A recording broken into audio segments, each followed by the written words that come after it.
أرسله بالحق بشيرا ونذيرا وداعيا إلى الله بإذنه وسراجا وقمرا منيرا. أما بعد فأعوذ بالله من الشيطان الرجيم. بسم الله الرحمن الرحيم. وما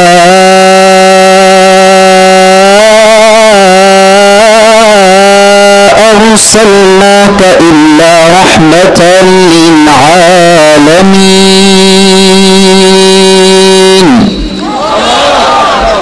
وقال تعالى في كلامه المجيد: لقد كان لكم في رسول الله أسوة حسنة. وقال تعالى في كلامه المجيد: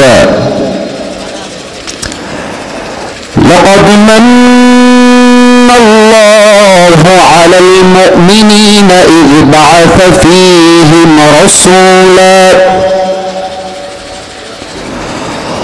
رسولا من أنفسهم يتلو عليهم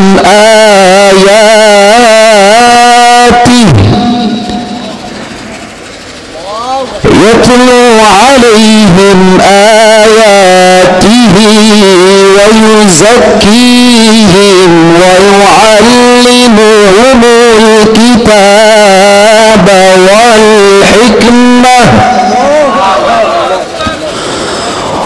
وإن كانوا من قبل لفي ضلال مبين.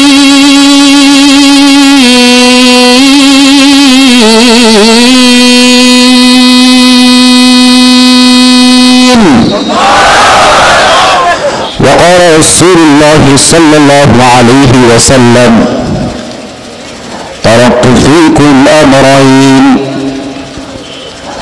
لن تضلوا ما تمسكتم بهما: كتاب الله وسنة رسوله، أو كما قال عليه الصلاة والسلام: إن الله وملائكته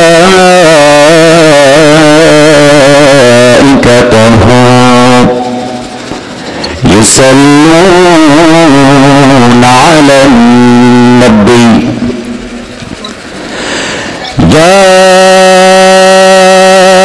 أيها الذين آمنوا صلوا عليه وسلموا تسليما. اللهم صل على محمد وعلى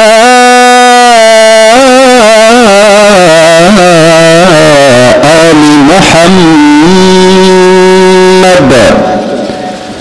كما صليت على إبراهيم وعلى آل إبراهيم إنك حميد مجيد. আস্তাগফিরুল্লাহ আমাকে মাফ করো। আমার প্রিয় দিনাজপুরের কোতোয়ালির ভাইয়েরা কেমন আছেন আপনারা সবাই? আলহামদুলিল্লাহ, আল্লাহ তাআলার শুকরিয়া যে আল্লাহ তাআলা আমাকে অনেক হ্যাপি রেখেছেন। অনেক শুকরিয়া আল্লাহর কাছে। আর সত্য কথা বলবো, আজকে আপনাদেরকে ঈদের জাস্ট একদিন পর থেকে আমার প্রোগ্রাম শুরু হয়েছে। আমাদের পুরুষদের জীবনের বাস্তবতা হচ্ছে কি জানেন? পুরুষের জীবনের যতক্ষণ পর্যন্ত কাজ আছে, ইনকাম আছে, পকেটে টাকা আছে, পুরুষের পরিচয় আছে। পুরুষের টাকা নাই, কাজ নাই, পুরুষের কোনো পরিচয় নাই। This is the reality. একজন মেয়ে দেখতে সুন্দর, তার দাম আছে, কিন্তু একজন ছেলে দেখতে সুন্দর, দাম নাই যদি পকেটে টাকা না থাকে যুবক ধারা, তাই না বলো? আমাদের পুরুষদের জীবনটাই হচ্ছে কাজের উপরে চলে। একবার দেখেন তো, ঈদের দিন অনেক রেস্টুরেন্ট খোলা ছিল কি ছিল না? ঈদের দিন বাজারে অনেক দোকান খোলা ছিল কি ছিল না? আপনার কথা না বললে আমি ওয়াজ কাকে করবো? ছিল কি ছিল না? ঈদের দিন রাস্তাঘাটে ভ্যান ছিল কি ছিল না? ঈদের দিন কিছু রিক্সা রাস্তাঘাটে ছিল কি ছিল না? কারণ পুরুষ জানে আমার কাছে ঈদের আনন্দের চাইতে পরিবারের দায়িত্ব সবচেয়ে বড় দায়িত্ব, ঠিক কিনা বলে? আমাদের কাজই হচ্ছে আমাদের মূল ইন্ট্রোডাকশন। কাজ নাই, পরিচয় নাই, কাজ আছে।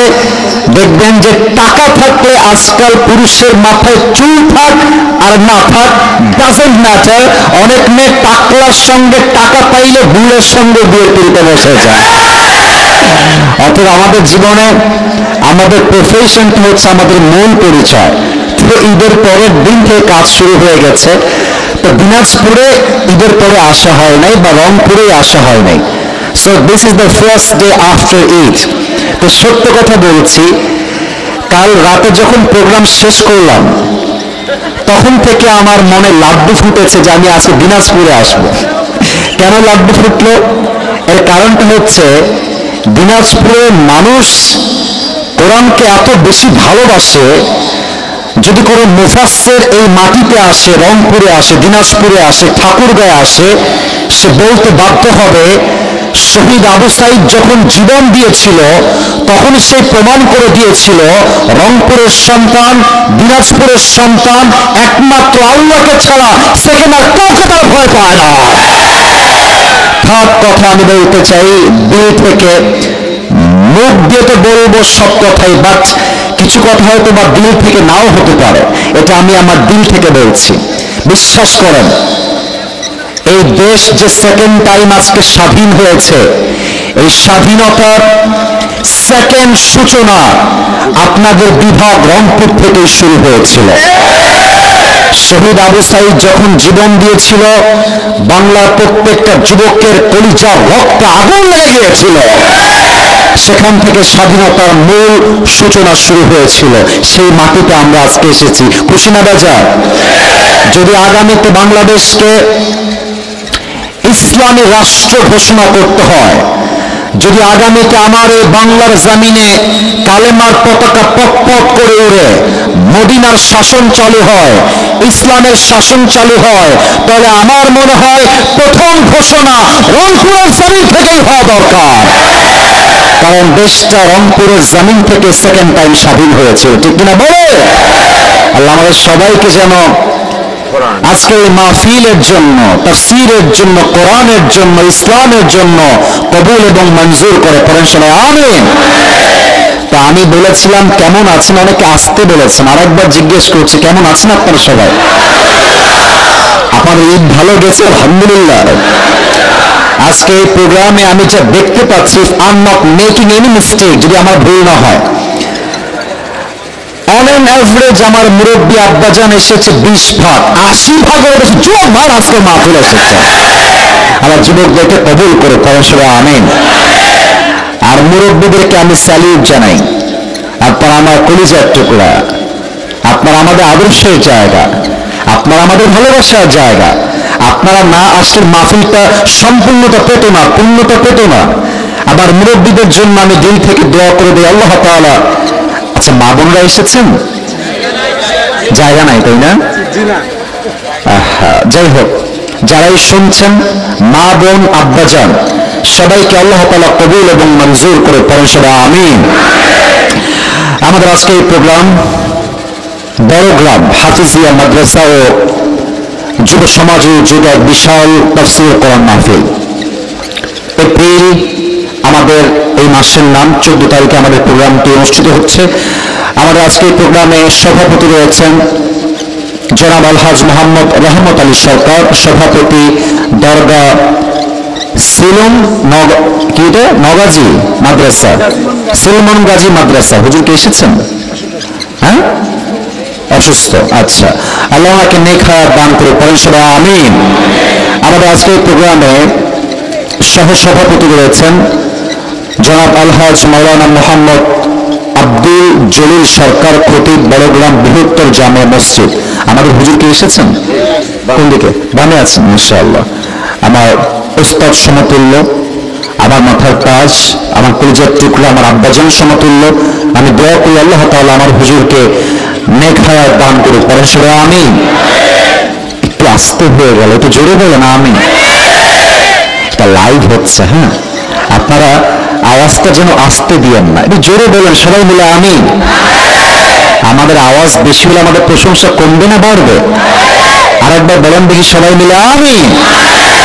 আমাদের আজকে এই প্রোগ্রামে চিফ গেস্ট, প্রধান অতিথি আছেন জনাব আলহাজ অ্যাডভোকেট মোফাজ্জল হোসেন দুলাল, সভাপতি দিনাজপুর জেলা বিএনপি ও সাবেক চেয়ারম্যান উপজেলা পরিষদ সদর দিনাজপুর। আল্লাহ ওনাকে কবুল করে সকলেই পড়া আমিন। আরো আছেন জনাব আলহাজ অ্যাডভোকেট মোহাম্মদ মইনুল আলম, সাবেক ধর্মীয় বিষয়ক উপদেষ্টা, আইনজীবী সমিতি, জেলা জজ কোর্ট সদর দিনাজপুর। আপনি না এটা এখানে কথা বললেন? জি জি স্যার, আমার সাথে কথা বলেছেন। অত্যন্ত বিনয়ী, অত্যন্ত আদবওয়ালা মানুষ। আল্লাহ তাআলা স্যারকে আগামীতে জনগণের খাদেম হিসেবে কবুল এবং মঞ্জুর করে পরমেশ্বর আমিন। মাশাআল্লাহ, এবার সাউন্ড ঠিকঠাক আসতেছে আপনাদের। আরো আছেন জনাব মোহাম্মদ আনিসুর রহমান বাদশাহ সাহেব, আরো আছেন জনাব মোহাম্মদ সিরাজুস সালেহিন, শহর আমির জামাত ইসলামী সদর দিনাজপুর। আসলে সবার নাম পাওয়াটা টাফ, তবুও যাদের নাম দেওয়া হয়েছে সবাই আমাদের সম্মানিত ব্যক্তিবর্গ। যারাই রয়েছে আল্লাহ সবাইকে যেন ইসলামের খাদেম হিসেবে কবুল এবং মঞ্জুর করে পড়েন সবাই আমিন। আমার পূর্বে কথা বলেছে আমার প্রিয় ভাই মাওলানা আবুল কাসেম সরকার দিনাজপুর। ভাইকে আমি ইউটিউবে মাঝে মাঝে দেখি, ভাই সমসাময়িক এবং কারেন্ট কনটেক্সট যে ইস্যুগুলো আছে ভাই খুব সুন্দর কথা বলেন, এবং দূর থেকে আমি ভাইকে শুনছিলাম, এবং ভাইয়ের সঙ্গে আজকে ফার্স্ট মিট নয়, এর আগেও দেখা হয়েছে। ভাইকে আল্লাহ তাআলা ইসলামের একজন একনিষ্ঠ দায়ী হিসেবে কবুল করে পড়েন সবাই আমিন। আমার আজকে এই প্রোগ্রামে আরো কথা বলেছেন মাওলানা আবু রাইহান রহমান। যারাই কথা বলেছেন আল্লাহ সকলের কথা অনুযায়ী আমাদের সবাইকে আমল করার তৌফিক দান করে পড়েন সবাই আমিন। আচ্ছা, আমরা দেখতে পাচ্ছি রাত গভীরের দিকে। আমরা খুব বেশি রাত জাগতে চাই না, আমরা চাই কনস্ট্রাকটিভলি কিছু কথা হবে, ভেরি শর্ট টার্ম আমরা কথা বলবো।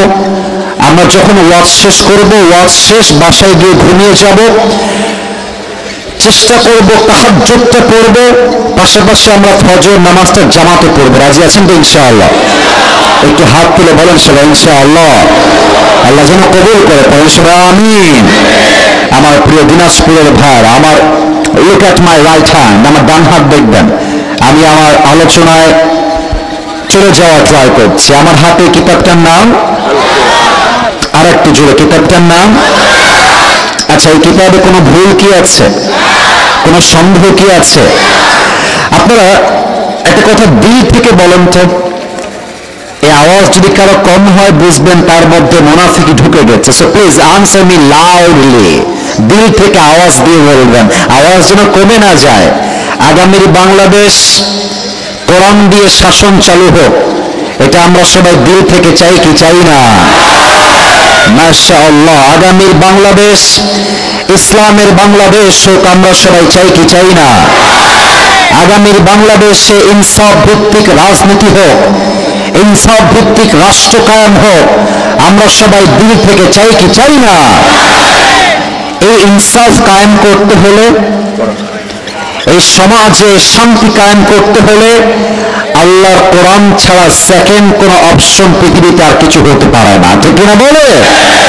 আমি কথাকে খুব বেশি লম্বা কিংবা দীর্ঘায়িত করতে চাই না, আমি জাস্ট কিছু এক্সাম্পল দিতে চাই।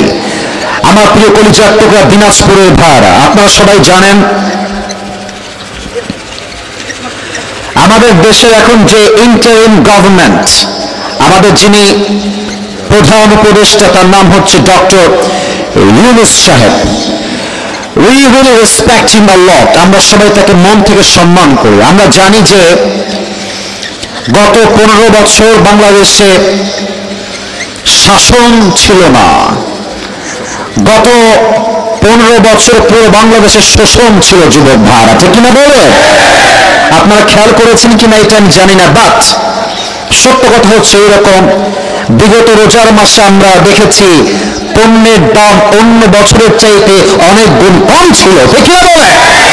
আচ্ছা, আমি একটা কথা আপনাদেরকে বোঝাই বলি, জাস্ট কোরআনের রাজনীতি কত বেশি জরুরি বোঝার ট্রাই করবেন। জাস্ট একটা এক্সাম্পল নেওয়া ট্রাই করেন। মাথায় রাখবেন দুইটা কথা, যদি কোরআন ভিত্তিক রাজনীতি হয়, যদি কোরআন দিয়ে রাষ্ট্র কায়েম করা হয়, প্রধানমন্ত্রী নির্বাচনে কোনো নারী ভোট দেওয়ার সুযোগ খুঁজে পাবে না। আপনারা হয়তো আমার কথাকে নেগেটিভ নিচ্ছেন, but this is the reality. আপনারা যারা রাজনীতি করেন, এখানে বিএনপি থাকতে পারেন, জামাত থাকতে পারেন, চরমনায় থাকতে পারেন, হেফাজত থাকতে পারেন, আহলে হাদিস হতে পারেন, আপনি কওমি হতে পারেন, আপনি সরসিনা হতে পারেন, আপনি আওয়ামী লীগ হতে পারেন, it's doesn't matter for me. আমি বিশ্বাস করি আমার প্রথম পরিচয় জামাত ইসলাম নয়, প্রথম পরিচয় হেফাজত নয়, প্রথম পরিচয় চরমনায় নয়, প্রথম পরিচয় আহলে হাদিস নয়, প্রথম পরিচয় বিএনপি নয়, প্রথম পরিচয় আওয়ামী লীগ নয়, আর আমার প্রথম পরিচয় মুসলমান ঘরের সন্তান। কথাটা বোঝার ট্রাই করবেন। আগামীর বাংলাদেশ আমরা চাই যে দেশের প্রধানমন্ত্রী হবে একজন পুরুষ, কোন নারী নয়। 2 নম্বর কথা, এটাতে একটু আপনাদের কয়েকজনের গা জ্বলতে পারে, তাই আগে মাফ চাচ্ছি, আমি কারো গা জ্বালাইতে আসি নাই, আমি যেটা বাস্তব সেটা বলার জন্য এসেছি। আমরা চাই আগামীর যিনি বাংলাদেশের প্রধানমন্ত্রী হবেন, তার ইস্তেআদাত, তার কাবিলিয়ত, তার কোয়ালিফিকেশন, তার যোগ্যতা এতটা হাইলি কোয়ালিফাইড হতে হবে যে আমার দেশের প্রাইম মিনিস্টার চাইলে বাংলাদেশের জাতীয় সংসদ দাঁড়িয়ে যেমন দেশের পক্ষে কথা বলতে পারবে, আমার দেশের প্রধানমন্ত্রী চাইলে জাতীয় মসজিদ বাইতুল মুকাররমে দাঁড়িয়ে জুমার খুতবা দেওয়ার যোগ্যতাও রাখবে। এমন প্রধানমন্ত্রী আমরা বাংলাদেশে চাই কি চাই না? এবার বলেন, বাংলাদেশের প্রধানমন্ত্রী যদি হয় জাতীয় মসজিদ বাইতুল মুকাররমের জুমার খতিব, এই দেশে কি আর সুদ থাকবে? ঘুষ থাকবে? দুর্নীতি থাকবে? চাঁদাবাজি থাকবে? রাহাজানি থাকবে? ডাকাতি থাকবে? পুরো বাংলাদেশ সোনার বাংলাদেশ হয়ে যাবে দিনাজপুরের ভাড়া। আর একটা কথা বলে শেষ করতে চাই, নো তাকবীর লাগবে না, let me finish my speech first. আগে আমি আমার কথাটা শেষ করি। প্রিয় ভাইরা, এদিকে তাকান, আমার এটা বোঝার ট্রাই করেন, এটা আমার বাম হাত না ডান হাত? হ্যাঁ, ডান হাত। আচ্ছা, আমি একটা এক্সাম্পল দেই।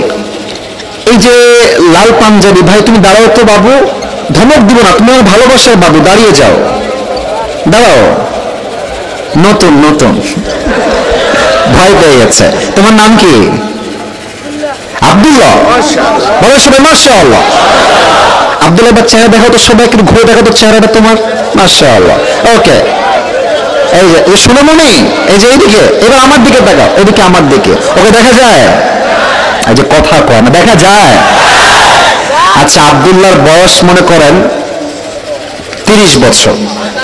কথার কথা, আরে বাবা কথার কথা, এক্সাম্পল, ওর বয়স তো মেবি 12-13 বছর হবে, তার বেশি হবে না। তো যাওয়ার সময় ওর সময় মারামারি হয়ে গেল, এটা কাটাকাটি মারামারি। আমি খেপে গিয়ে বললাম, তোরে খাইছি আজকে, দাঁড়া। একটা দাও নিয়ে এসে ওর পা এক কোপ দিয়ে কেটে ফেললাম, পা কাটলাম, পা। এখন দিনাজপুরে আমার স্যার আছে, আমার হুজুররা সবাই মিলে আমাকে ধরে বলছে, হুজুরকে ধর, আজকে হুজুরকে আমরা জেলখানায় ভরে দিব। পা কেটে দিয়েছে আব্দুল্লাহ। বাবু বর্ষ। এখন দিনাজপুরের যে জেলা আদালত আছে, আছে না? কথা না বললে ওয়াজ করবো না, আছে? রংপুরে জেলা আদালত আছে। আচ্ছা, এখন আমার নামে মামলা হলো যে আসিফ হুজুর বড় গ্রামের মাহফিলে এসে একজন যুবকের পা কেটে দিয়েছে। এখন জজ সাহেব বলছে, হুজুর আপনার চেহারা সুন্দর, বাট মানুষটা খুব সুবিধার না, পা কেটে দিয়েছেন একটা যুবক ছেলে, কি বিচার করা যায় আপনার? এখন বাংলাদেশের যে তথাকথিত ল আছে, স্যার আমার ডানে আছে, I am so sorry for that, এক কথায় আমরা বিশ্বাস করি যেখানে কোরআনের নীতি আর আইন থাকবে না, সেই নীতি দিয়ে ইনসাফ কায়েম করা সম্ভব হতে পারে না। এখন বাংলাদেশের যে ল আছে, যে নিয়ম আছে, যে সিস্টেম করা আছে, আইনের সিস্টেম, সেখান থেকে আমার বিচার হলো যে আসিফ হুজুরের 2 বছরের জেল আর 1 লাখ টাকা জরিমানা, এটা হচ্ছে আমার শাস্তি পাকাটার। এবার আপনাদেরকে আমি বিচার দিলাম, একটু হিসাব করা, একটা বিচার সুষ্ঠু হলো কিনা। ভাবেন যে আপনি মরিচ কিনেছেন 5 কেজি, 5 কেজি আছে কিনা এটা মাপার জন্য আপনি কি পাল্লা আনবেন? কথা বলো না কেন? কি পাল্লা? দাড়ি পাল্লা। আচ্ছা, এখন আমার বিচারটাকে আপনি দাড়ি পাল্লায় মাপ দেন। আব্দুল্লাহর যে ডান পা আমি কেটে দিয়েছি, এটাকে আপনি দাড়ি পাল্লার ডান দিকে দেন। আর আপনি যে আমাকে শাস্তি দিয়েছেন 2 লাখ টাকা আর 1 বছরের জেল, এটাকে আপনি বাম পাল্লায় দেন। এবার দাড়ি পাল্লা ধরে টান দেন, বলেন তো একদিকে ডান পা আর একদিকে 2 বছরের জেল আর মনে করেন 2 লাখ টাকা জরিমানা, যতই টানেন দাড়ি পাল্লা 2 দিকে সমান সমান কি হবে? এত আস্তে কেন হবে? আচ্ছা, আপনি আমার জেলটাকে আরো বাড়ায় দেন, 5 বছর দেন, আচ্ছা 10 বছর দেন, আর আমার জরিমানা করেন 5 লাখ টাকা। এবার ডান পা দেন দাড়ি পাল্লার ডান দিকে, আর আমার 5 লাখ টাকা আর 5 বছরের জেল দেন বাম পাল্লায়, আবার টান দেন, সমান সমান হবে? সমান সমান করতে হলে কোরআন থেকে আপনার আইন পাস করতে হবে। কোরআন কি বলেছে? কোরআন বলেছে চোখের বদলে চোখ, নাকের বদলে নাক, কানের বদলে কান, হাতের বদলে হাত, পায়ের বদলে পা, জানের বদলে জান তোমাকে ছিনিয়ে আনতে হবে। এবার আপনি ইনসাফ ভিত্তিক কোরআন দিয়ে রাজনীতি কায়েম করেন, ইনসাফ কায়েম করেন, বিচার কায়েম করেন। কি বিচার হবে? আসিফ হুজুর আব্দুল্লাহ ডান পা কেটে দিয়েছে, তোমরাও আসিফ হুজুরের ডান পা কি করবে? আর একবার কি করো? এবার দেখেন, দাড়ি পাল্লা নিয়ে আসেন, দাড়ি পাল্লার ডান দিকে আব্দুল্লাহ ডান পা দেন, আর দাড়ি পাল্লার বাম দিকে আমার পা কেটে আমার পা দেন। এবার দাড়ি পাল্লা টান দেন, দেখবেন 2 দিকে সমান সমান হয়ে গেছে। ঠিক কিনা বলে? ওমান হাকামা বিহি আদালা, এই কোরআন দিয়ে যে শাসন কায়েম করবে, রাজ কায়েম করবে, সেই এই বাংলার জমিনে ইনসাফ ভিত্তিক রাষ্ট্র কায়েম করতে পারবে। ঠিক কিনা বলে? এবং আমি আমার কথা শেষ করতে চাই একটা কথার মাধ্যমে। আপনারা দেখেছেন রোজ শনিবার 12 এপ্রিল বাংলাদেশের ঢাকায় এক বিশাল মিছিল হয়েছে ফিলিস্তিনের পক্ষে। এখানে জামাত ইসলাম নাই, বিএনপি নাই, চরমোনাই নাই, কোন দল নাই, সবাই তার দলকে ভুলে এক জায়গায় ঐক্যবদ্ধ স্লোগান দিয়েছে। আমার বিশ্বাস আজ যেমন বাংলার মুসলমান ফিলিস্তিনের মুসলমানদেরকে রক্ষা করবার জন্য দল মত ভুলে গিয়ে এক মাঠে একত্রিত হয়ে স্লোগান দিয়েছে, ঠিক তেমন ভাবে যদি বাংলার সমস্ত মুসলমান একনিষ্ঠভাবে ঐক্যতার সঙ্গে ডাক দেয়, আগামী 1 বছরের মধ্যে বাংলাদেশ ইসলামের বাংলাদেশ হয়ে যাবে। আওয়াজ করে হাত তুলে বলেন সবাই, ঠিক কিনা? আল্লাহ সেই দেশ পাওয়ার তৌফিক দান করে পারেন সবাই, আমিন। আর কথা বাড়াবো না। আপনাদের বউ আছে কার কার একটু হাত তুলেন। বউ আছে? আচ্ছা, মাশাআল্লাহ, বউ আছে, হাত নামান।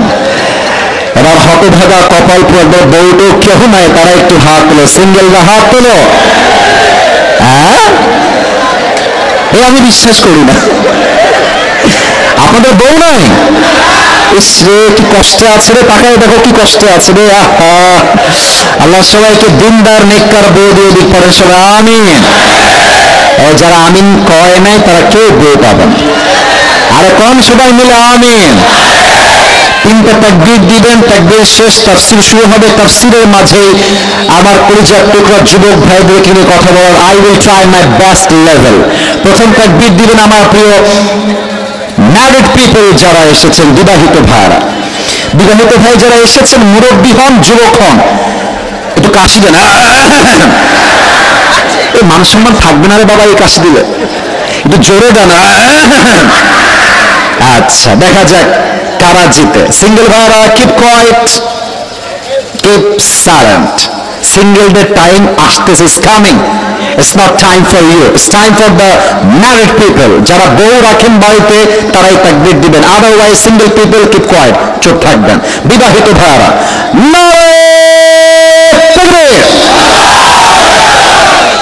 আপনারা নাম্বার পেয়েছেন 70 নাম্বার দিলাম, যান, এটাই ঠিক আছে আপনাদের জন্য। এবার সিঙ্গেলের পাড়া, সিঙ্গেলের কাছে দেওয়া, দেখা যাক কারা নাম্বার বেশি পায়। সিঙ্গেল ভাইয়ারা তোমাদের পালা এবার।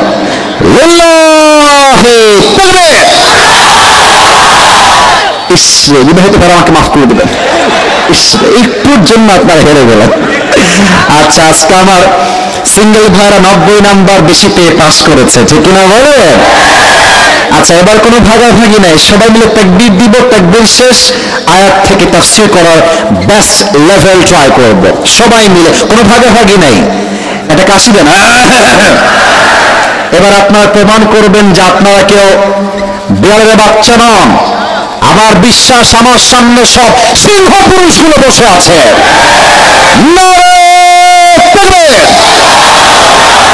আল কোরআনের আলো, আল হাদিসের আলো, কোরআন হাদিস যেখানে, আলেম ওলামা যেখানে, দিনাজপুরবাসী যেখানে, আল্লাহ কবুল করে, আমিন। এবার আসুন আমরা কিছু প্রশ্ন করি। বলেন তো আমাদের সকলের ধর্মের নাম? একটু জোরে নাম। আমাদের কিতাবের নাম? আমাদের সকলের রব একজন, বলেন সবাই, তিনি কে? আল্লাহ আমার রব, এই রবই আমার সব, দমে দমে তনু মনে তারি অনুভব। তোমার দুনিয়াতে আমি যেদিকে তাকাই, অথই নিয়ামতে ডুবে আছি সবাই। পাক পাখালির কণ্ঠে শুনি তাসবিহ কল রব, তাসবিহ কল রব। আল্লাহ আমার রব, এই রবই আমার সব, দমে দমে তনু মনে তারি অনুভব। রবকে শেষ প্রশ্ন কলিজার থেকে উত্তর দিবেন। আমাদের সকলের শেষ নবীর নাম কি? মুহাম্মদুর রাসূলুল্লাহ। আর একবার রাসূলুল্লাহ সাল্লাল্লাহু আলাইহি ওয়াসাল্লাম। আজকে আমি যেই আয়াতগুলো তেলাওয়াত করেছি, সেই আয়াতের আলোকে আজকে আমাদের আলোচনার সেন্ট্রাল থিম বা সাবজেক্ট ম্যাটার, মূল আলোচ্য বিষয় হচ্ছে নবীর জীবনের 3টা সাবজেক্ট নিয়ে আজকে কথা বলতে চাই। First of all, how was the prophet look like? আমার নবীজি দেখতে কেমন ছিলেন? নাম্বার 1 মুখস্থ করবেন, একটু পরে প্রশ্ন করব সবাইকে। Number 1, how was the prophet look like? আমার নবীজি দেখতে কেমন ছিলেন? Number 1। Number 2, what is the status of last messenger Muhammad sallallahu alaihi wasallam in Islam? আমার নবীর সম্মান ইসলামে কতটা হাই, কতটা সিগনিফিক্যান্ট, কতটা মর্যাদাপূর্ণ ব্যক্তিত্ব তিনি বিলং করেন, এটা আমরা সেকেন্ডলি জানবো। সর্বশেষ আমরা জানবো আমার নবীর আদর্শ কেমন ছিল। 3টা শেষ। and now you have to repeat after me. আমি বলবো, এরপরে আপনারা বলবেন। 1, আমার নবীর চেহারা। বলেন 1 নাম্বার। আওয়াজটা কানে আসে না, আমার কান ফসা হয়ে গেছে। 1 নাম্বার আমার নবীর। 2 নাম্বার আমার নবীর সম্মান। বলেন সবাই, 2 নাম্বার আমার নবীর। 3 নাম্বার আমার নবীজির আদর্শ। 3 নাম্বার আমার নবীর। আরেকবার জোরে, 3 নাম্বার আমার নবীর। Let's talk about the first matter. প্রথম বিষয় কথা শুরু করছি। আমার নবীজির দেহের গঠন ছিল সুঠাম দেহের অধিকারী ছিলেন তিনি। আল্লাহর হাবিবের ডান হাতে আল্লাহ তাআলা 40 জন জান্নাতি পুরুষের শক্তি ঢুকিয়ে দিয়েছে। সুবহানাল্লাহ পড়বেন না আপনারা? আচ্ছা, আমার ডান হাত দেখেন তো, বলেন তো এইটা আমার হাতের কি? তালু। এই তো মাশাআল্লাহ ধরে ফেলেছে আমার ভাই। হাবিবের হাতের তালু কানা কাফুহু আলিয়ানু মিনা দিবাস, এটা ছিল রেশমের চাইতে বেশি মোলায়েম। সুবহানাল্লাহ পড়বেন না আপনারা? ভাই একটু মুসাফা করতে চাই, একটু আমার মুসাফা দেখা যায়? হ্যাঁ কথা বলেন, দেখা যায়? আল্লাহর হাবিবের কাছে যখনই কোনো সাহাবী আসতো প্রথমে সালাম, তারপরে মুসাফা। তো আল্লাহর হাবিবের হাতের এই তালুটা এতটা, তোর বিয়ে হবে না, বস, না না না না, 1 নম্বরে যাও না, বসো বসো, একটু পরে যাও বাবুরা, বসো। আচ্ছা, তাকবীর দেন, নারায়ে তাকবীর। আল্লাহর হাবিবের হাতের তালু এত মোলায়েম ছিল, যখন কোন সাহাবী হাত মিলাইতেন এতটা নরম হাত কোন সাহাবী ছাড়তেই চাইতেন না।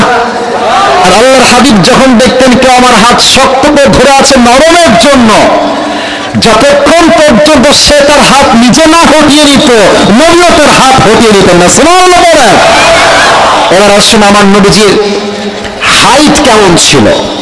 কেন কথা কি বলে ওখানে, এই যে ভালোবাসলে মূল্য হারায় যায়, এই হচ্ছে বাস্তবতা। কি এতবার বললাম তোমাদেরকে ভালোবাসি, কথাটা কামে যায় নাই। এই যে রেকর্ড করছো, এটা গিয়ে আগে আপলোড দিবে, দিনাজপুরে বদনাম হবে। আশ্চর্য একটা অবস্থা। একটা কথা আর বলবেন না, ভালোবেসে বলছি, কেউ বলবেন না কথা ভাই। আমি এখানে আমার জনপ্রিয়তার অহংকার দেখানোর জন্য আসি নাই। আমার কথা, একটা মানুষকে পরিবর্তন করতে চাইলে অহংকার দিয়ে নয়, ভালোবাসা দিয়ে পরিবর্তন করতে হবে, ঠিক কিনা বলেন? পায়ে হাত রাখলাম ভালোবাসার সাথে, আর কথা বললো না প্লিজ। অনেক জার্নি করে আসছি, বিশ্বাস করো, দুপুরে বের হয়েছে, এখানে এসে নামলাম, একবেলা খাই নাই, উঠে গেছি স্টেজে এসে, কষ্ট পাবো, কথা বললো না। নবীর হাইট কেমন ছিল হাদিসে আসছে, كان ربعة من القوم ليس بالطويل ولا بالقصير। আমার নবী দেখতে খুব বেশি লম্বাও না, আবার খুব বেশি বাঁকুও না। He was medium of height, neither tall nor short। আমার নবী দেখতে লম্বা তাল গাছের মতো নয়, আবার দেখতে গুঠুও নয়, কারণ গুঠু ছেলে দেখলে মেয়েরা বিয়ে করতে চায় না, ঠিক কিনা বলে? আমার নবী একজন মাঝারি গঠনের যুবক ছিলেন। এবার একটু খেয়াল করবেন আমার দিকে সবাই। এটা হচ্ছে আমার স্কিন কালার, দেহের রং। আমার নবীর গায়ের রং কেমন ছিল এটা আপনাকে বুঝতে হবে। হাদিসে আসছে, কানা আযহারুল্লাহ, আমার নবী সাদা সুন্দর নন, আমার নবী কালো নন, আমার নবী শ্যাম বর্ণের নন, বরং আমার নবী একজন লাবণ্যময় সুন্দর নবী। সুবহানাল্লাহ বলবেন না আপনারা? একটা এক্সাম্পল দিব, রাগ করবেন না তো আপনারা? রাগ করবেন নাকি আপনারা? মুরব্বীরা রাগ করবেন না, একটু বুঝবেন তাহলে হবে। আপনারা সবাই পাকিস্তানের নাম শুনেছেন? এই যে কথা করার নাম শুনেছেন? অস্ট্রেলিয়া নাম শুনেছেন? নাম তো সবাই শুনেছেন। আগে বলছি, ডোন্ট টেক ইট আদারওয়াইজ, খারাপ দিকে নেবেন না, বোঝা ট্রাই করেন। আমি আপনাকে পাত্রী হিসেবে 2টা অপশন দিচ্ছি। এক হচ্ছে অস্ট্রেলিয়ার একজন মেয়ে যে একদম ধবধবে সাদা সুন্দরী, 1 নাম্বার। 2 নাম্বার, পাকিস্তানের একজন মেয়ে যে দেখতে জাস্ট সাদা সুন্দরী নয়, লাবণ্যময় সুন্দরী, গোলাপী সুন্দরী। আপনি মন থেকে বলবেন লজ্জা নাই, আপনি কি সাদা সুন্দরী বিয়ে করবেন না লাবণ্যময় সুন্দরী বিয়ে করবেন? লাবণ্যময়। অনেকে বলে সাইয়েদনা ইউসুফ আলাইহিস সালাম নাকি সবচেয়ে বেশি সুন্দর নবীদের মাঝে। না না, আল্লাহর হাবিব বলতেন, আনা মালিহুন ওয়া আখি ইউসুফ সাবিহুন, আমার ভাই ইউসুফ হচ্ছে সাদা সুন্দর, আর আমি নবী হলাম লাবণ্যময় সুন্দর। সুবহানাল্লাহ সবাই। এবার দেখেন তো, এইটা আমার মাথায় কি? চুল। আরেকবার সবার থেকে জানতে চাই, এটার নাম কি? টুপি খুললাম না, জাস্ট বোঝাবার স্বার্থে বললাম এটা আমার মাথায় চুল। আচ্ছা, নবীর চুলটা কেমন ছিল? 3টা কাটিং ছিল। 1, কানের লতি বরাবর, 2, কানের মাস বরাবর, আও ইলা মানকিবাইহি, কাঁধ বরাবর। and this is called Babri cutting. আজকালকার যুবকরা কাটিং দেয় বাবরি কাটিং নয়, ঘোড়া কাটিং। ঘোড়া কাটিং কেমন দেখেন, এদিকেও চুল নাই। মুরব্বীরা হাসতেছে, মুরব্বীরা বুঝে গেছে যা বলেছি ভুল বলি নাই, বাস্তব বলেছি, ঠিক কিনা বলে? আর কি বলবো মেয়েদের কথা, এই মেয়েদের আজকাল দিনদার চরিত্রবান পছন্দ হয় না, বেশিরভাগ মেয়েদের টিকটকার আর গাঞ্জাখোর বেশি পছন্দ হয় যুবক ভাই। আজীব একটা অবস্থা। নবীর চুলের কাটিং ছিল বাবরি কাটিং। আচ্ছা, আমার দাড়ি দেখেন তো, আমার দাড়ি কি সাদা না কালো? আপনারা এত কথা আসতে কইলেন যাই কোথায়? সাদা না কালো?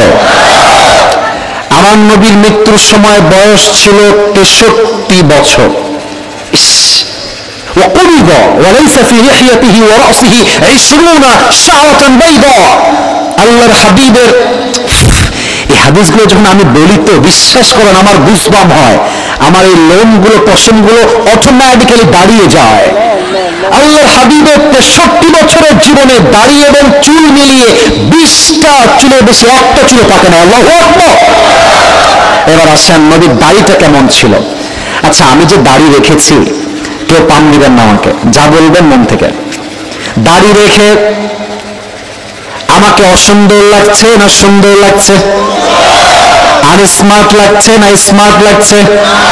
অনেক মেয়ে দেখবেন পাত্র হিসেবে দাড়িওয়ালা দেখলে নাক ছিটকায়, আছে না নাই? আমি কি বলি জানেন? আমি বলি যে মেয়েদের দাড়িওয়ালা পছন্দ হয় না তাদের জন্য বিটিএস এর হিজড়া ছাড়া সেকেন্ড কোনো অপশন আমাদের আর কিছু নয় যুবক ভাই। আরে সোজা কথা, ক্রিস্টাল ক্লিয়ার কথা, যেই না আমাকে দাড়ির জন্য বিয়ে করতে চায় না সে আমার বাড়ির বউ হওয়ার যোগ্যতাই তো রাখে না যুবক ভাইরা। এবার বলেন তো আমার নবীর মুখে লম্বা লম্বা চাপ দাড়ি ছিল কি ছিল না? আমার নবীর মতো সুন্দর এই তল্লাটে সেকেন্ড আর কেউ কি হতে পারে? চাঁদের চেয়ে সুন্দর তুমি নবী আমার কমলি হিওয়ালা, দো জাহানের বাদশাহ তুমি প্যারা নবী সাল্লে আলা, দো জাহানের বাদশাহ তুমি প্যারা নবী সাল্লে আলা, চাঁদের চেয়ে সুন্দর তুমি নবী আমার কমলি হিওয়ালা। সুবহানাল্লাহ পড়বেন না আপনারা সবাই? আচ্ছা ভাই, আমি আসছি 11:20, এখন বাজে 12:10 কাছাকাছি। কমিটির ভাইয়েরা আমার সাক্ষী। আমি লাস্ট টাইম দিনাজপুরের আপনাদের একটা থানা আছে, ওটার নাম কি ভাই? আমি আসছিলাম জয়পুরহাট। হ্যাঁ, আচ্ছা, আপনারা জানেন যে ওখানে এত পরিমাণ লোক ছিল যে আমি লোকের চাপে আমার পুলিশ ভাইরা কন্ট্রোল করতে পারে নাই। আমাকে লাস্টে কানে কানে বললো, হুজুর আপনি শেষ করে দেন। মাত্র 40 মিনিট ওয়াচ করে আমি বাড়িতে চলে গিয়েছি। এত লোকের ক্রাউড আর এত যুবকদের মারামারি ভিড়াভিড়ি, আমি লাস্টে বাধ্য জাস্ট 40 মিনিট ওয়াচ করেছি। কিন্তু আমার সিস্টেম হচ্ছে আমি সব জায়গায় 1 ঘন্টা ওয়াচ করি। তবে আমি আজকের মাহফিলে নিয়ম দিয়ে নয়, সব জায়গায় নিয়ম দিয়ে নয়, মাঝে মাঝে ভালোবাসা দিয়েও তো হিসাব করতে হয়, ঠিক কিনা বলে? রাত বাজে 12:10, আপনারা কি চান ওয়াজ কি চলবে না শেষ হয়ে যাবে? ওয়াজ কি হবে না শেষ হয়ে যাবে? আমি যদি এখান থেকে দেখেছি ওয়াজের মাঝে লুকায় 2 জন উঠে গেছে, আমি দেখছি, বাট আমি অন্য জায়গায় ছিলাম, that's why I didn't concentrate on that. আমি দেখেও না দেখার ভান করেছি। বাট বিশ্বাস রাখেন, আমি দোয়া করার পূর্বে কেউ যদি উঠে যায় আমি উঠে যাবো, একদম সোজা কথা। এখানে আসছি ভালোবাসার খাতিরে, আপনারা আমাকে ভালোবাসেন, আমিও আপনাদের সবাইকে আল্লাহর জন্য ভালোবাসি, ঠিক না বলে? সবাই 2 হাত তোলেন, রেজ ইউর 2 হ্যান্ডস, সবাই 2 হাত তোলেন, সবাই একটা কাশি দেন। আমাকে ওয়াদা দিবেন জবান খুলে, আমি রাত 12:30 পরে আর যাবো না। আমাকে সবাই জবান থেকে ওয়াদা দেন, বলেন সবাই হুজুর, আরো জোরে হুজুর, আমরা দিনাজপুরের সন্তান আপনাকে দিল থেকে ওয়াদা দিলাম, আজকের মাহফিল দোয়া না করে আমরা কেউ উঠে যাব না। বলেন সবাই ইনশাআল্লাহ। এখানে আলেম ওলামা আছেন, হাত নামান। আল্লাহর হাবিব বলেছেন, লা ঈমান আলাহ লিমান লা আমান আলাহ, যার কথা ঠিক নাই তার ঈমানের ঠিক নাই, ঠিক কিনা বলেন? Now the decision is totally yours, সিদ্ধান্ত আপনার। আপনি ওয়াদা করেছেন আমাকে 20 মিনিট সময় দিবেন, কেউ উঠবেন না। কেউ যদি উঠে যায় মুনাফিকের কাতারে তার নাম উঠে যাবে। অতএব দোয়া না করে আমরা কেউ বাসায় যাব না, আছেন ইনশাআল্লাহ। 1 নম্বর নবীর চেহারা এখানেই শেষ করলাম। তোর বউ জীবনে পাবি না বাবা, তুই কোনোদিন বউ পাবি না, খবরদার বাবা, থাম, একটু অপেক্ষা কর বাবা। তাকবীর দেন, নারে তাকবীর। 2 নম্বর, আমার নবীর সম্মান কত বেশি ইসলামে। আমি যদি সবাইকে প্রশ্ন করি যে ভাই বলেন তো আপনার জীবনের সবচেয়ে বড় নিয়ামত কি? অনেকে বলবে হুজুর আমার জীবনের সবচেয়ে বড় নিয়ামত হচ্ছে আমার এই দুইটা চোখ, এই দুই চোখ দিয়ে I can see everything in this world, আমি আমার চোখ দিয়ে সব দেখি। অনেকে বলবে হুজুর আমার জীবনের সবচেয়ে বড় নিয়ামত হচ্ছে আমার এই দুই হাত, দুই হাত দিয়ে কাজ করে বিধায় সংসার চলে। অনেকে বলবে আমার জীবনের সবচেয়ে বড় নিয়ামত হচ্ছে আমার বাবা এবং মা, অথবা বউ, অথবা সম্পদ ও সম্পত্তি। আল্লাহ বলছে বান্দা না, no, this is not the big messy in your life. তোমার জীবনের সবচেয়ে বড় নিয়ামত তোমার দুই চোখ নয়, তোমার দুই হাত নয়, তোমার বাবা নয়, মা নয়, ভাই নয়, বোন নয়, বউ নয়, বাচ্চা নয়, কেউ নয়। লাকাদ মান্নাল্লাহু আলাল মুমিনিনা ইয বা'আথা ফীহিম রাসূলা। ও আমার বান্দা, তোমার জীবনের সবচেয়ে বড় নিয়ামত হলো আমি আল্লাহ রাব্বুল আলামিন তোমাকে শেষ নবীর উম্মত করে দুনিয়াতে পাঠিয়ে দিয়েছি। কোন সময় সুবহানাল্লাহ। এর চেয়ে বড় নিয়ামত আমাদের লাইফে সেকেন্ড আর কোনো কিছু হতে পারে না।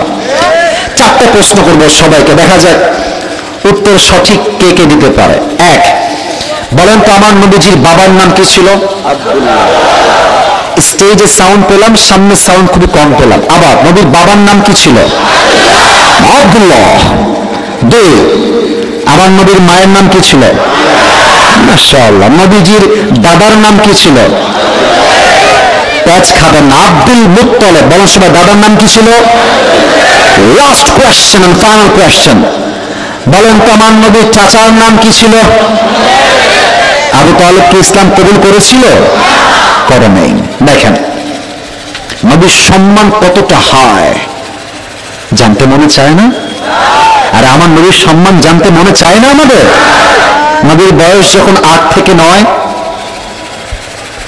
কিশোর, যুবক হয় না এখনো, বসে আছে ঘরের বারান্দায়। আবু তালেব আসছে, চাচা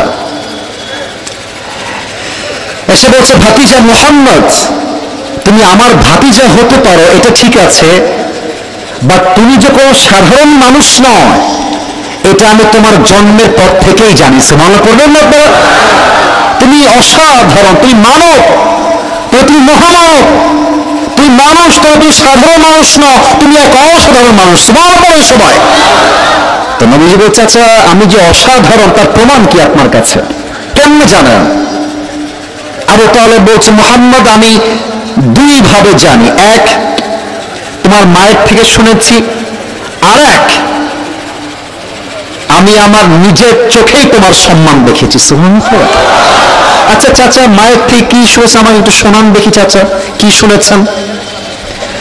আবু তালেব ডাক দিয়ে বলছে, মুহাম্মদ সাল্লাল্লাহু আলাইহি ওয়াসাল্লাম, যখন তুমি তোমার মায়ের গর্ভে ছিলে তোমার মা আমাকে বলেছে, আবু তালেব মুহাম্মদ যখন থেকে আমার গর্ভে এসেছে 10 মাস 10 দিন গর্ভে ধারণ করেছি।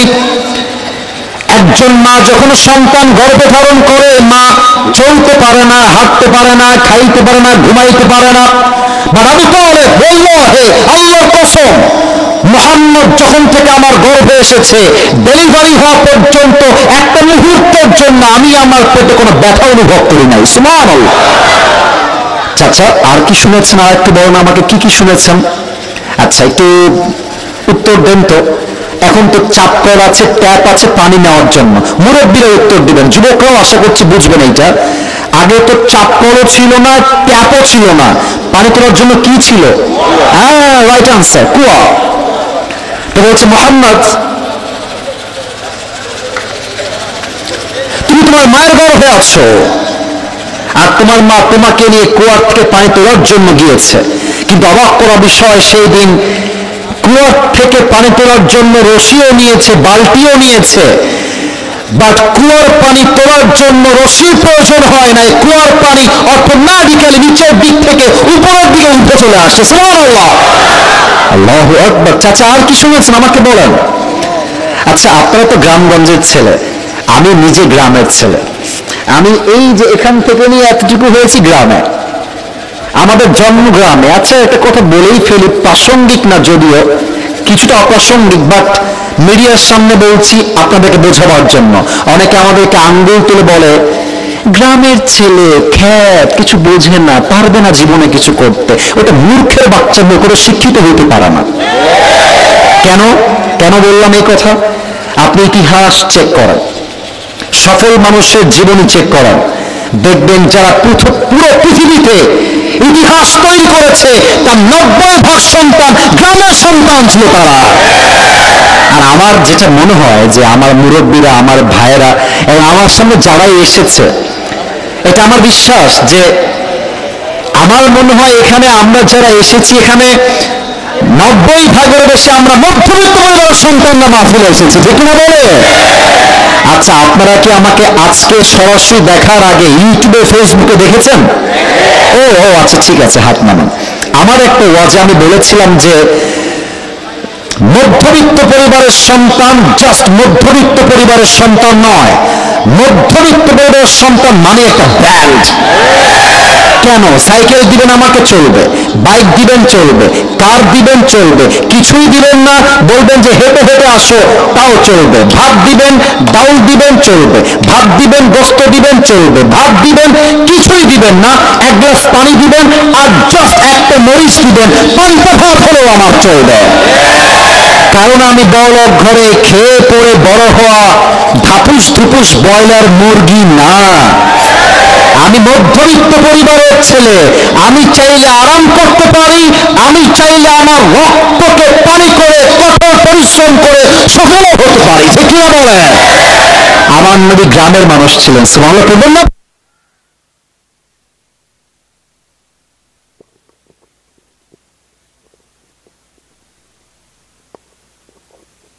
কারেন্টের একটু এই যে ভাই, জীবন কখনো পারফেক্ট হয় না, পারফেক্ট করে নেওয়া লাগে। এখন একটা বউ বিয়ে করে বাসায় নিয়ে আসছো, ও কেমন আসছে, এইদিকে যা, এই বুঝিস না, তোমার সংসার দুদিনে ভেঙে চূর্ণ বিচূর্ণ হয়ে যাবে, তাই না বলো? তো মাইক যদি বন্ধ হয়ে যায় হবে, আবার ফিরে আসবে। বাঙালি এত অস্থির, 1 সেকেন্ডও সহ্য হয় না, ঠিক না বলো? আচ্ছা, যেটা বলছিলাম, আমার নবী কি শহরের ছেলে না গ্রামের ছেলে? সুবহানাল্লাহ পড়বেন না আপনারা? আপনারাও গ্রামের, আমিও গ্রামের, আমার বাবাও গ্রামের, মাও গ্রামের, বোনও গ্রামের, আমার নবীও গ্রামের, সুবহানাল্লাহ। মুরব্বীরা বুঝবেন আমার কথাটা, মুরব্বীরা তো বেশি বুঝবেন এই কথাটা।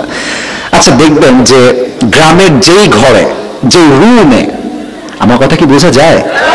কোনো সমস্যা হচ্ছে না তো? আচ্ছা, দেখবেন যেই রুমে একটা বাচ্চা জন্মগ্রহণ করে, ডেলিভারি হয় মায়ের থেকে, দেখবেন যে ওই রুমে বাচ্চা ডেলিভারি হওয়ার পর রুমটা একদম দুর্গন্ধ হয়ে যায়। এটা সিস্টেম, ন্যাচারাল প্রসেস, গন্ধ হয়ে যায়। এবং গ্রামের মুরব্বীরা, মায়েরা, বোনেরা ওই দুর্গন্ধ দূর করার জন্য একটা ধূপ জ্বালায়, ধূপ। এই ধূপটা জ্বললে দুর্গন্ধটা দূর হয়ে যায়। কিন্তু আল্লাহর হাবিবের মা আমেনা ডাক দিয়ে বলছে, আবু তালেব, মুহাম্মদ যে ঘরে জন্মগ্রহণ করেছে ওই ঘরটা দুর্গন্ধ হওয়া তো দূরের কথা, পুরো ঘরটা মেশকে আম্বরে থেকে সুঘ্রাণ হয়ে গিয়েছে। আরো অনেক কথা বললাম না, মাইনাস করলাম, জাস্ট আরেকটা বলবো। আচ্ছা চাচা, সব তো মায়ের থেকে শুনেছেন, এবার আপনি কি দেখেছেন তাই বলো। বলছি, তুমি আমারটা শুনতে চাও? তারপর শোনো। তুমি যখন একদম you are just like a new born baby, ছোট্ট বাচ্চা, উঠতেও পারো না, বসতেও পারো না। আচ্ছা, আপনাদের বাসায় কি উঠান আছে না? উঠান, আমি কি ভাষা করে ভুল করলাম? উঠান বলো না, এটা বারান্দা বা উঠান। আমাদের গ্রামে উঠান আছে। এই উঠান মানে হচ্ছে যে চতুর্পাশে বাড়ি, মাঝখানে মাঠের মতো জায়গা, নাকি? উঠান, বারান্দা আমরা বলি, অনেক উঠানও বলি। আমাদের খুলনায় উঠান বলে, আঙ্গিনা। হ্যাঁ, আঙ্গিনা, বারান্দা, উঠান, whatever you call it, doesn't matter. এটা আমরা যাই বলি না, কোনো সমস্যা নাই। এখন বোঝেন, আবু তালেব বলছে, মুহাম্মদ, আমি দেখলাম যে তুমি একটা খাটে বারান্দায় মাচা টাইপের থাকে না, মাচা বাঁশ দিয়ে করে, হ্যাঁ করে না, করে না? গ্রামগঞ্জের লোকরা আড্ডা দেয়, বসে, মজা করে, গল্প করে। তো তোমাকে আমি দেখলাম তুমি বারান্দায়, উঠানে, আঙিনায় একটা বালিশে শুয়ে আছো, খাটের উপরে বা মাচার উপরে। হঠাৎ করে দেখলাম আকাশের চাঁদটা আকাশ থেকে ভেঙে তোমার দিকে পড়ে যাবে, উপর থেকে তেড়ে আসছে। আমি দৌড় দিয়ে আসছি যে চাপ ভেঙে পড়লে আমার ভাবছে তো ঠিক থাকবে না, আমি তোমাকে উঠিয়ে জাস্ট রুমে নিয়ে আসবো। কিন্তু ইন দ্য মিন টাইম আমি খেয়াল করলাম যে চাঁদটা আসলে উপর থেকে ভেঙে পড়ছে। ইটস নট লাইক দ্যাট, ব্যাপারটা এরকম নয়, বরং তুমি যে বাচ্চা হয়ে হাত পা নাড়িয়ে খেলা শুরু করে দিয়েছ, চাঁদও তোমার সঙ্গে খেলতে শুরু করে দিয়েছে। নবীজি যখন জন্মগ্রহণ করেছিলেন, নবীর মা নবীকে কোলে নিয়ে আছেন, তো নবীর চেহারা যত সুন্দর ছিল ভাই, আপনাকে আমি কোন ভাষায় বলবো? I don't have any language to express that. আমার কাছে কোনো ভাষাই নেই। তো আমেনা নবীর দিকে তাকায় আছে, তাকায় বলতেছে, জীবনে কত বাচ্চা দেখলাম, কত শিশু দেখলাম, কত বেবি দেখলাম, কিন্তু আমি মা হয়ে বলছি তা না, আমি মন থেকে বলছি আমার বাচ্চা মুহাম্মদের মতো তো সুন্দর বাচ্চা আমি জীবনে কোথাও দেখি নাই। তো নবীর দুধমার নাম হচ্ছে হালিমাতুস সাদিয়া রাদিয়াল্লাহু তাআলা আনহা। উনি বলছে, আপনি কি বললেন? আপনি কোথায় গেছেন? আপনি তো এখানকার লোক, আমাকে দেখেন, আমি সব জায়গায় যাই, আমি মন্ত্রী বাচ্চাকে দুধ পান করাই, আমি প্রধানমন্ত্রীর সন্তানকে দুধ পান করাই, আমি রাষ্ট্রে রাষ্ট্রে ভ্রমণ করে বেড়াই, আমি হালিমাতুস সাদিয়া এত বাচ্চা দেখলাম, এত শিশু দেখলাম, এই বাচ্চা মুহাম্মদের মতো সুন্দর বাচ্চা আমি জীবনেও দেখি নাই। এবার আসছে আব্দুল মুত্তালিব। আব্দুল মুত্তালিবের ভাবই আলাদা। তোমরা বেরি মানুষ, তোমরা কি দেখেছো? তোমরা তো মহিলা, তোমরা তো ঘরের আশেপাশেই থাকো, তোমরা আমি কি দেখবা? আরে আমাকে দেখো, আমি মিশরে যাই, আমি শামে যাই, আমি মক্কায় যাই, মদিনায় যাই, আমি পুরো বাংলাদেশ তো ওই সময় যে পুরো আরব বিশ্ব ছিল আমি সব ভ্রমণ করেছি। সুবহানাল্লাহ বলবেন না আপনারা সবাই? কেন ভ্রমণ করেছি? ব্যবসার জন্য। আমি এত স্টেটে গিয়েছি, এত শহরে গিয়েছি, এত কান্ট্রি ভিজিট করেছি, আমি আমার এই পুরো জীবনে মুহাম্মদের মতো সুন্দর বাচ্চা জীবনেও দেখি নাই। সুবহানাল্লাহ। এবার আসছে স্বয়ং জিবরাইল আলাইহিস সালাতু ওয়াস সালাম, এসে বলছে, এরা আর কি দেখেছে? আরে আমার থেকে শোনো, আদম আলাইহিস সালামকে জান্নাত থেকে দুনিয়াতে আমি নিয়ে আসছি, ইউসুফ আলাইহিস সালামকে কুয়ার ভেতরে আমি ধরেছিলাম, ইব্রাহিম আলাইহিস সালামকে আগুনের ভেতরে আমি রক্ষা করেছি, ইউনূস আলাইহিস সালামকে মাছের পেটে আমি রক্ষা করেছি, আর আমি ঈসা আলাইহিস সালামকে দুনিয়া থেকে আকাশে উঠিয়ে নিয়ে গিয়েছি।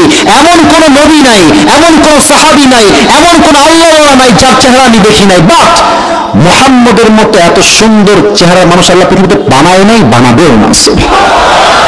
আল্লাহু আকবার। বলেন তো, সেই নবীর উম্মত হতে পেরে আমরা সবাই খুশি না বেজার?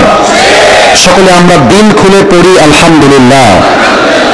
যুবকদের ধান্দা একটাই যে হুজুর আপনি যুবকদের ওয়াজ করেন। আরে বাবা, একটা ওয়াজের সাবজেক্ট ম্যাটার আছে, একটা মূল আলোচ্য বিষয় আছে, হ্যাঁ, এটা থেকে তোমার কথা বলতে হবে, ফাঁকে ফাঁকে বলতে হবে। শোনো, একটা কথা তোমাদেরকে বলে ফেলি আজকে, আমার কথা রাগ করো না তোমরা। আমরা যখন মাহফিলে যাই আমরা একটা সাবজেক্ট নিয়ে কথা বলি, কিন্তু the problem is, the fact is, বাস্তবতা হচ্ছে এরকম, একটা শর্ট কথা বলি 30 সেকেন্ডের মেয়ে নিয়ে, যুবক নিয়ে, সমাজ নিয়ে, দেখবে যে টিকটক চালায় ওরা, আমার পুরো ওয়াজটা সব কথা বাদ দিয়ে জাস্ট একটা কথা কাট দিয়ে আপলোড দেয়। এখন মানুষ ভাবে হুজুর মনে হয় জাস্ট যুবকদেরকে নিয়ে বলে, না না না, একটা মাহফিলে যুবক থাকে, মুরব্বী থাকে, মা থাকে, বোন থাকে, সবাইকে নিয়ে ওয়াজ করতে হয়। ঠিক তুমি বলে এবার আমার নবীর সম্মান কম ছিল না বেশি ছিল? 3 নাম্বার টপিকটা কি বলবো না শেষ করে দিব? থাক থাক, আপনার রাগ করছেন না? আরে না, থাক থাক, বিয়ে দেন না। আচ্ছা ঠিক আছে ঠিক আছে। নবীর আদর্শটাকে আমি জাস্ট 3টা ভাগে ভাগ করে শেষ করতে চাই। 1, আমার নবীর বাবা হিসেবে তার আদর্শ কেমন ছিল। 2, নবীর নানা হিসেবে আদর্শ কেমন ছিল। নবীর স্বামী হিসেবে আদর্শ কেমন ছিল। 3টা হলো সবার মুখ থেকে শুনতে চাই। ওয়াজ জাস্ট করে গেলেই হবে না, you have to understand the point. আপনাকে বুঝতে হবে। 1, বাবা হিসেবে, বলেন সবাই 1, এইটা আওয়াজটা পেয়েছি। 1 কি হিসেবে?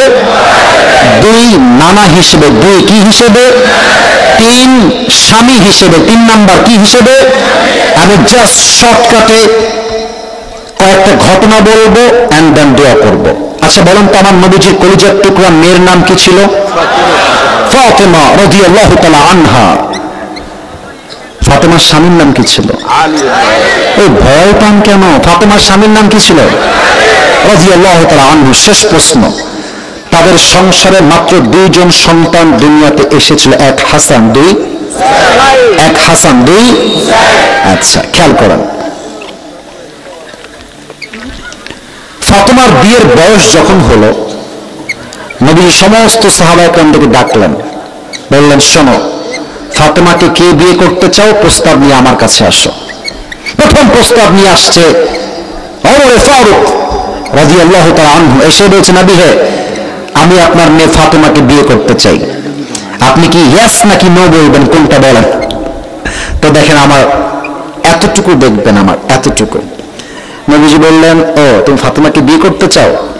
নবীজি জাস্ট মাথাটা নিচু করলেন, বাতাস লাগবে না, অফ করো, এটা বাতাস লাগবে না, অফ করেন মাথাটা, জাস্ট বাবুরে বাতাস লাগবে না, অফ করো।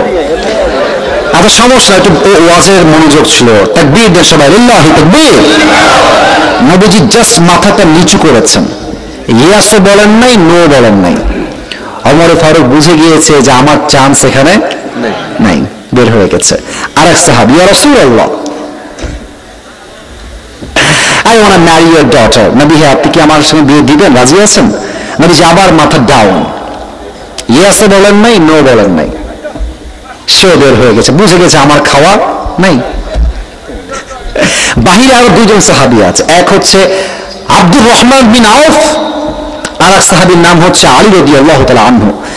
তো আব্দুর রহমান বিন আউফ বলছে, বন্ধু আমার বিশ্বাস এরা যদিও রিজেক্ট হয়ে গেছে, বিয়ে হবে না, বাট আমার বিশ্বাস তুমি যদি ফাতেমার বিয়ের প্রস্তাব নিয়ে যাও, নবী তোমাকে খালি হাতে ফিরাই দিবে না। সুবহানাল্লাহ।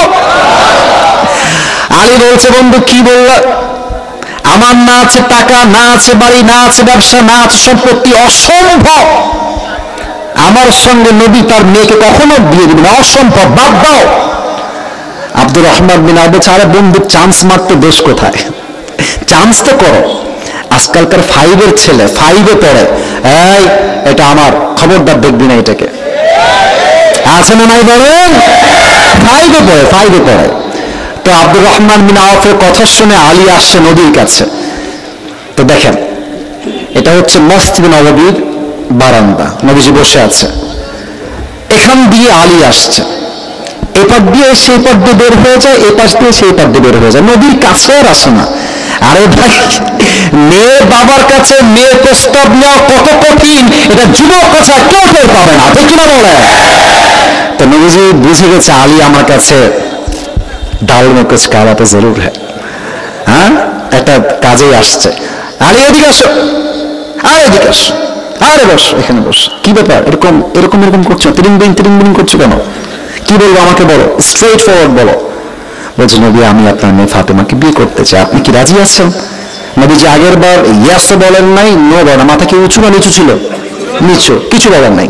কিন্তু এবার নবীজি মুখ খুললেন, বললেন, আলী তুমি যদি প্রস্তাব নিয়ে আসছো যাও ইনশাআল্লাহ, এতটুকু বলেই বিদায় দিয়ে দিয়েছে। আলী আবার ইনশাআল্লাহর অর্থটা বুঝে উঠতে পারে না, সে ভেবেছে আমার প্রস্তাব ক্যান্সেল হয়ে গিয়েছে। এখন বাহিরে যখন আসছে, মুখটা বাংলার 5-এর মতো হয়ে গেছে। আব্দুর রহমান বিন আউফ বলছে, কি রে বন্ধু আমার গেল হাসি খুশি মুখে, কিন্তু বন্ধুর চেহারা বাংলার 5-এর মতো হয়ে গেল কেন, কি খবর বন্ধু? বলছে, বন্ধু আমি তো ছায়া খেয়ে বললাম, আমি তো বিয়ে হবে না আমার, আমি সরি বন্ধু, এটা আমি ফেল করলাম, আমার বিয়ে হবে না। আসলে কি জানেন, আমি এটাদের যুবকদের কথা এখানে বলতে চাই, আসলে যুবকদেরকে মাঝে মাঝে দেখবেন বাপ মা বিশ্বাস না করলে যুবককে তার বন্ধু বিশ্বাস করে। আমি এটা খুব বাস্তবে দেখেছি। বাপ কি বল, বাপের চিন্তা হচ্ছে পৃথিবীর সব যুবক হচ্ছে সফল, সব যুবক করতে পারবে, বাস্তবতার সঙ্গে লড়তে পারবে, আমার ছেলে সবচেয়ে বড় অকর্মা, এরকম বাপ আছে। আরে আপনি বাবা, আপনি আপনার ছেলেকে বলেন, বাবা তুই বস, তুই পারবি, তুই আমার ছেলে, আমার বিশ্বাস তুই পারবি। আপনার একটা কথা যুবককে 100 ভাগ সফল করতে সহযোগিতার হাত বাড়াই দেবে, ঠিক কিনা বলে? যুবক বলবে, আর আমার বাবা আমাকে বিশ্বাস করে, আমি এটা কাজ করতে পারি না, আমি আমার টাইম ওয়েস্ট করতে পারি না, আমি কোন সস্তা টিকটকার মেয়ের পেছনে ঘুরে আমার যৌবনকে নষ্ট করতে পারি না, আমি জীবনে ভালো কিছু করবো। প্রায় বলতো। আমি কিন্তু জেনারেল পড়াশোনা করেছি, মাদ্রাসায় পড়াশোনা করেছি। এটা শো অফ বা অহংকার নয়, আমি আমার ক্লাসের এবং পুরো মাদ্রাসার 1 নাম্বার ছাত্র ছিলাম, আলহামদুলিল্লাহ, অলওয়েজ এক। এবং আর একটা কথা বলবো, অহংকার নিয়ে জাস্ট বোঝাবার সাথে বাপ মায়ের দোয়া, সাপোর্ট কতটা ইম্পর্টেন্ট। আমি যখন ফার্স্ট হতাম, যে সেকেন্ড হতো সে আমার থেকে 100 থেকে 150 নাম্বার কম পেত, 100 থেকে 150, অর্থাৎ আমার থেকে তার অবস্থান অনেক দূরে। এখন তো বুঝে আপনি অহংকার না, অহংকার না। আমার আব্বা আমাকে 3 বেলা খাবার দিয়ে যেত মাদ্রাসায় এসে, আর সবসময় আব্বা তুই পারবা, আব্বা তুমি 1 নাম্বার, তুমি তার উপরে যাবা। যখন বোর্ডের পরীক্ষা আসলো, পুরো উত্তরবঙ্গের বোর্ড, হাজার হাজার ছাত্র সেখানে এক্সাম দেয়, পরীক্ষা দেয়, আব্বা বলল যে আসিফ আমার বিশ্বাস তুমি বোর্ড স্ট্যান্ড করবা, তুমি অবশ্যই থাকবা 10 জনের মধ্যে একজন। কিন্তু আমার ভিতরে কনফিডেন্স লেভেল একটু 0 ছিল, যে হয়তো আমি এত মেধাবী ছেলে পেলে, এত ছাত্র, আমি পারবো না হয়তো বা। বিশ্বাস করেন আব্বার দোয়া আমার সঙ্গে ছিল, আমিও ট্রাই করেছি, পুরো বাংলাদেশে 10 জনের মধ্যে আমার নামটাও আসছে, আলহামদুলিল্লাহ। এখন উদ্দেশ্য কি, বাপ মা যদি সাপোর্ট দেয় না, বাপ মা যদি সন্তানকে সাপোর্ট দেয়, আর যেই ছেলে আজকের 0, বাপ মার সাপোর্ট থাকলে সেই ছেলে কালকে হিরো হয়ে যাবে। মোটিভেশন দেবেন বাপ হিসেবে, মা হিসেবে বলবেন যে বাবা তুই পারবি, আমি তোকে বিশ্বাস করি। আব্দুর রহমান বিন আওফ বলছে বন্ধু অসম্ভব, তুমি রিজেক্ট হয়েছে, আমি বিশ্বাসই করি না। আচ্ছা নবী কি কিছুই বলে নাই? কিছুই বলে নাই। বলছে যে হ্যাঁ হ্যাঁ বলেছে, জাস্ট ইনশাআল্লাহ, কিছু না। বলছে বন্ধু আমার মাথায় ঘিলু সমস্যা আছে। আরে নবীর ইনশাআল্লাহ মানে বিয়ে অর্ধেক দান হয়ে গিয়েছে, সুবহানাল্লাহ বলেন সবাই। কিন্তু বাবা হিসেবে আদর্শ কোথায়, এইটা হচ্ছে আমার মেইন পয়েন্ট। নবী চাইলে ইয়েস বলতে পারতেন, বলতেন আলী যাও বিয়ে ডান, আমি তোমাকে বিয়ে দিয়েই দিব, নো প্রবলেম, বের হয়ে যাও, প্রস্তুতি গ্রহণ করো। নবীজি ইয়েস বললেন না কেন? কারণ ফাতেমার থেকে পারমিশন নেওয়া বাকি আছে, ফাতেমার থেকে অনুমতি নেওয়া বাকি আছে। নবী ফাতেমার কাছে আসছে, ফাতেমা আম্মা বসো, এদিকে আসে। আব্বাজান কি ব্যাপার, এত জরুরি রাগ কেন, কি ব্যাপার, কি লাগবে বলেন। আচ্ছা ফাতেমা তোমার জন্য একজন পাত্র রেখেছি জামাই হিসেবে। আব্বাজান তার নাম কি? বলছি ইসমুহু আলী, তার নাম হলো আলী। মা তুমি কি রাজি আছো? ফাতেমাও চালাক, ইয়েস নো কিছু না, খালি মুচকি হাসি দেয়। আর মেয়েরা বিয়ের ক্ষেত্রে মুচকি হাসি দিলেই বুঝবেন দাও না কুছ কালা তো জরুর হ্যাঁ, ঠিক না বলো? মানে মেয়েটা রাজি হয়ে গিয়েছে। বাস নবীজি যখন দেখলেন যে আমার মেয়ে রাজি হয়ে গিয়েছে, আলীও রাজি, মেয়েও রাজি, মিয়া বিবি রাজি, তো ক্যা করেগা, বাস বিয়ে দিয়ে দাও। এখান থেকে শিক্ষা কি বাবা হিসেবে, আপনি বাপ হয়েছেন বিধায় আপনার মেয়েকে যাত্রার সঙ্গে বিয়ে দিবেন, ইসলাম এটাকে অ্যালাউ করে নাই। আপনার মন চাইলে আপনি আপনার মেয়েকে গাঞ্জাখোরের সঙ্গে বিয়ে দিবেন, এটা কখনো নবীর আদর্শ হতে পারে না, ঠিক না বলে?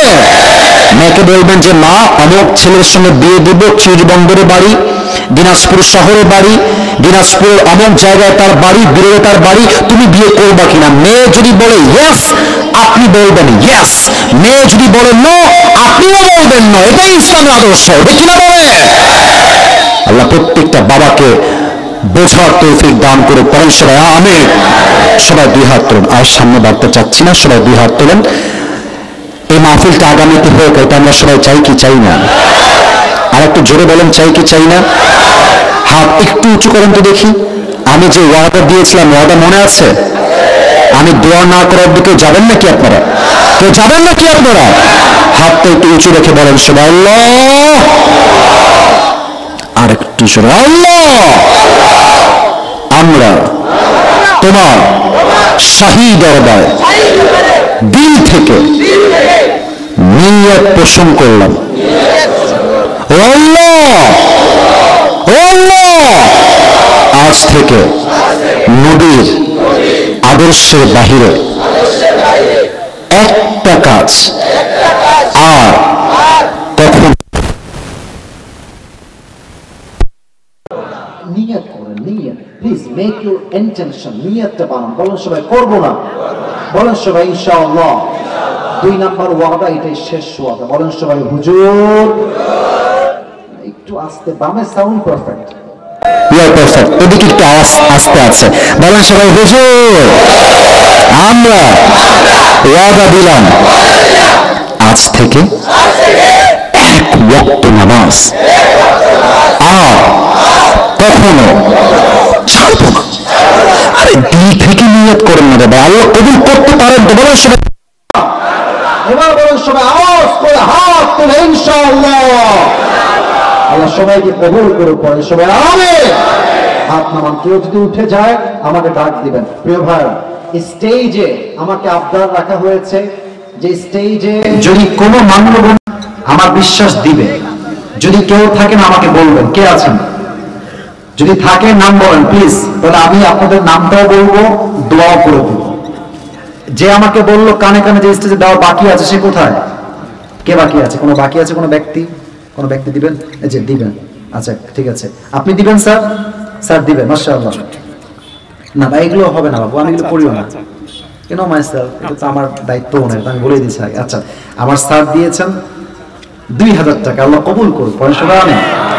আমি এগুলো করি না মানে যে আমি অহংকারী তা না, সবার বড় সবকিছু আসলে হয় না। আর আমাদেরকে যখন মানুষ থেকে যে আমার টাকা তোলার ট্রাই করছি, মানুষটা পছন্দও করে না।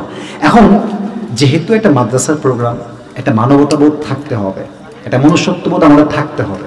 যেহেতু স্যার দিয়েছেন, আর যদি কেউ থাকেন দেওয়ার মতো বাকি আছেন আমাকে দিতে পারেন, তাহলে আমি আপনার নামটাও বলবো, দোয়াও করে দিব। আল্লাহ আমার অ্যাডভোকেট স্যারকে কবুল এবং মঞ্জুর করুন পড়েন সবাই আমিন। আল্লাহ স্যারের দানকে কবুল এবং মঞ্জুর করুন পড়েন সবাই আমিন।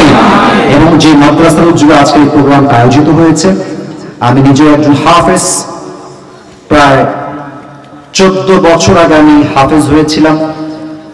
আসলে মাদ্রাসার ছাত্রদের জীবনটা অনেক কষ্টের জীবন, অনেক মেহনত করতে হয়, অনেক শ্রম দিয়ে হাফেজ হওয়া লাগে।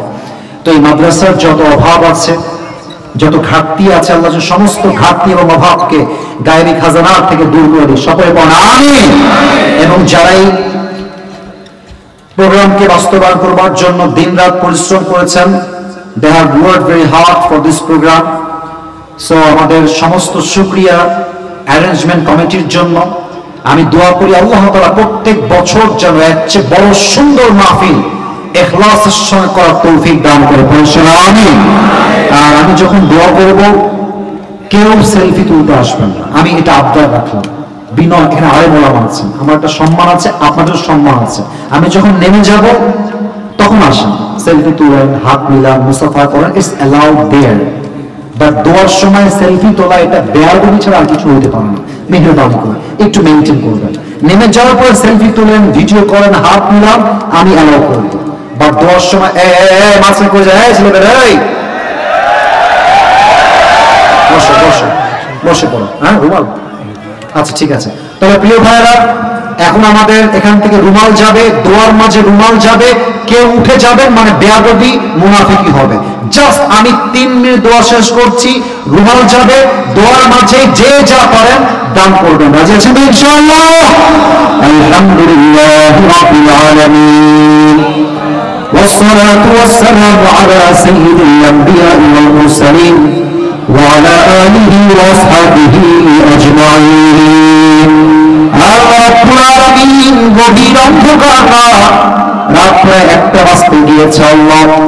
এই দীর্ঘ প্রায় 1 ঘন্টা 20 থেকে 30 মিনিট যাবত আমি কোরআন থেকে হাদিস থেকে সামান্য কথা বলার ট্রাই করেছি আল্লাহ। আমার যোগ্যতা কম, ইলম কম, আমল কম আল্লাহ। আমার কথার মাঝে ভুল হতে পারে, ভ্রান্তি হতে পারে আল্লাহ। ভুলগুলো ক্ষমা করে দিয়ে আল্লাহ সবাইকে তুমি সঠিক কথা অনুযায়ী আমল করার তৌফিক দান করে দাও আল্লাহ। আল্লাহ রাব্বুল আলামিন আমাদের মধ্য হতে যাদের জনম দুঃখিনী আম্মা যান, জনম দুঃখী আব্বা যান বিদায় নিয়ে অন্ধকার কবরে চলে গিয়েছে আল্লাহ, সকলের কবরটাকে তুমি জান্নাতের বাগান হিসেবে কবুল এবং মঞ্জুর করে নাও আল্লাহ।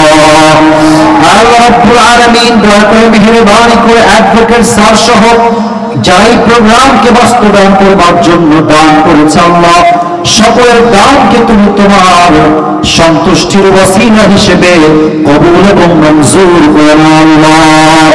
যে মাদ্রাসার জন্য প্রোগ্রাম দেওয়া হয়েছে আল্লাহ, এই মাদ্রাসা যে অভাব হয়েছে আল্লাহ, সমস্ত অভাবকে তুমি তোমার গায়েবী খাজানা থেকে দূর করে নাও আল্লাহ। আল্লাহ রাব্বুল আলামিন দয়া করে মেহেরবানি করে আমার যে কথাগুলো মুরব্বী আব্বা জানরা শুনেছে, আমার যুবক ভাইরা শুনেছে, ঘর থেকে আম্মা জানরা শুনেছে, আল্লাহ সবাইকে তুমি 5 ওয়াক্ত নামাজি বান্দা হিসেবে, নামাজি বান্দি হিসেবে কবুল এবং মঞ্জুর করে নাও আল্লাহ।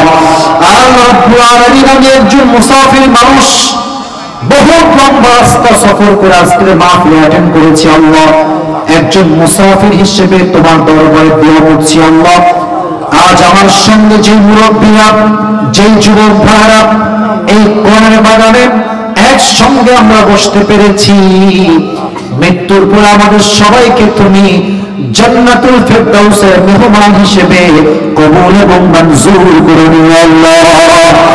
আল্লাহ রাব্বুল আলামিন, দয়া করে মেহেরবানি করে আমার যুবক ভাইদেরকে তুমি দাড়িওয়ালা যুবক হিসেবে, নবীর আদর্শবান যুবক হিসেবে কবুল এবং মঞ্জুর করে নাও আল্লাহ।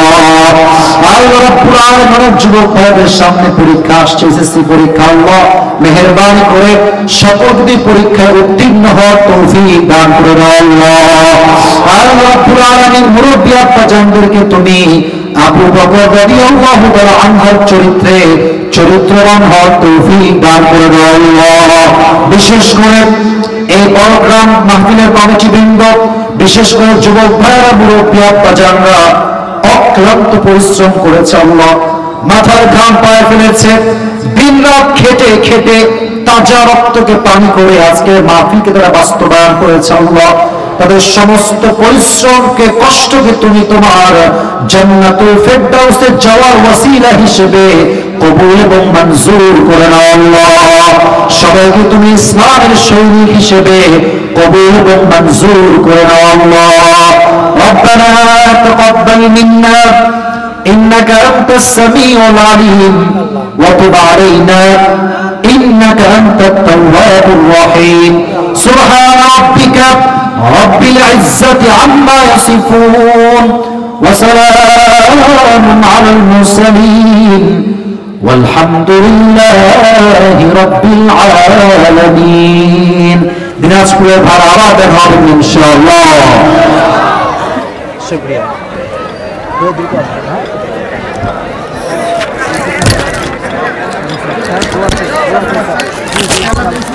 মাইক্রোফোন পড়ে গেল।